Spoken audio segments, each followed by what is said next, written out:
Why do millions gather by the rivers every June in China? The answer lies in a dumpling and a dragon. Over 2,000 years ago, a poet named Hu Yuan leapt into a river for love of his country. Villagers paddled out in dragon boats, beating drums and scattering rice to honor his spirit. Today, those same boats race again, cutting through water with strength, rhythm, and unity. Would you join the paddle team or cheer from the shore? Folded in green leaves and filled with glutinous rice, Zongzi is more than food.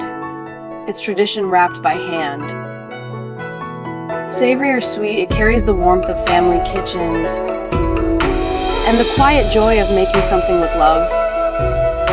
Fragrant sachets are sewn by loving hands, gifts of hope, protection, and ancient belief.